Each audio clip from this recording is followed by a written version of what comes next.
So this is the back seat of my 2004 Volkswagen Passat, and I've had this car for a couple months. And the previous owner, I guess he had a leaking gas tank back here, and looks like this little nipple right here was broken right in half there, and it was leaking gas everywhere. So he decided to Gorilla Glue it together, and I called Volkswagen, and apparently this is a recall that they do on these things, and they won't work on it because they took an angle grinder to the back seat here, so it voids whatever warranty or whatever recall it had, even if it was still active.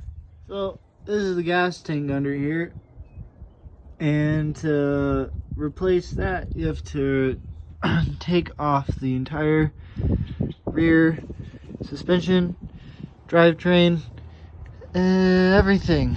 So I didn't see a video of how to do this, I didn't see any threads of how to do this, so I'm doing it myself. So far, me and my friend already took the exhaust out, gear car up on jack stands, and yeah, I'll show you what we've done so far. First, you're gonna want to take your exhaust off, but then you're going to get to your drive shaft here. You're going to take out the 6 bolts there, and the easiest way to do that without them spinning on you, get a breaker bar or something, and put the car in drive and put the e-brake on. That'll keep it from moving. And this right here is the cable for your e-brake.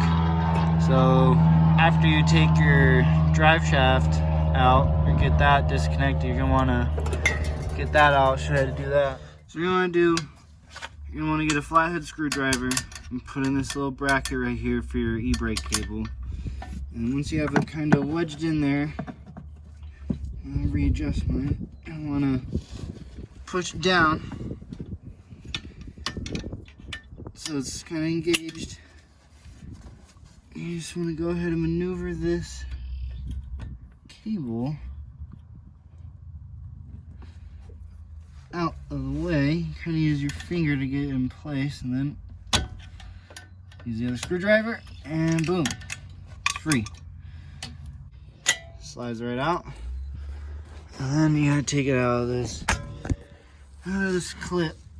Take this clip out right there.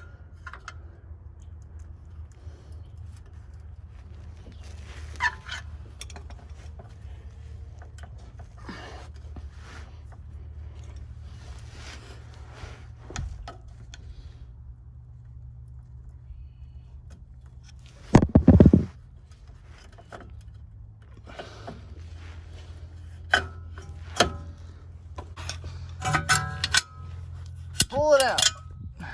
Piece of shit. Although it's not important. Don't be like me, don't lose that. It's probably important or something. Alright, and this is gonna be a 13mm bolt right here. Just go ahead and loosen that. You don't gotta take it out all the way. It's enough until you see it kind of jiggling around.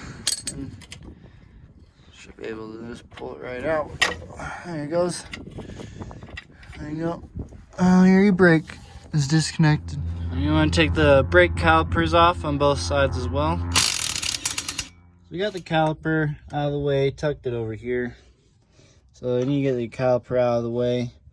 And then there are these 2 bolts for the strut right here. You're going to want to take those off on both sides. So all this is pretty much happened on both sides so far, for the most part. Struts. So yeah, get those out.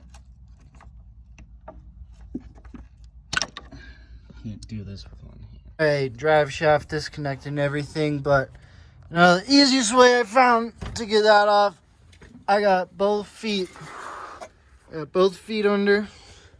Ugh. I got one foot there.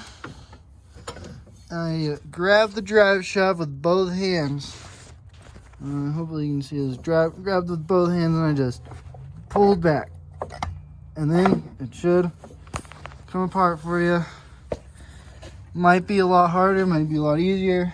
Mine was pretty hard to get off, but Like I said, I already had it off. I just forgot to film it. Gotta mention you want to take these out too. I don't remember what they are, but take them out.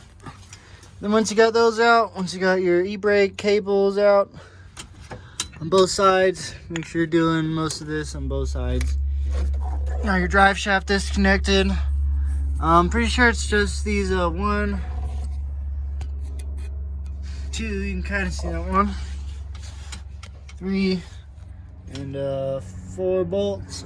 I should drop down. Like, this is my first time doing this on Passat and in general, but everything else looks to be disconnected. If anything else needs to come out, we'll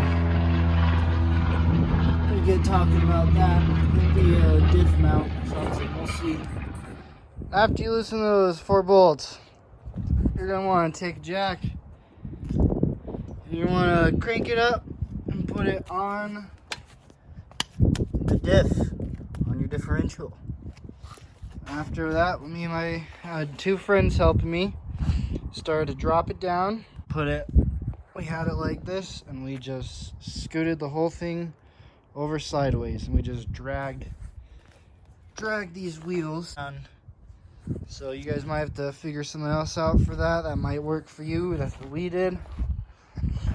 Might want to get a better rolling mechanism, but yeah, that's how you get your rear end out. Once you get your rear subframe out, you're gonna get under the car.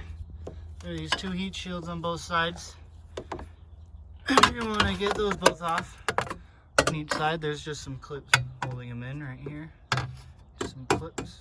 So you're gonna have these straps on both sides, and they're 2 13mm bolts. You're just gonna take both of those out.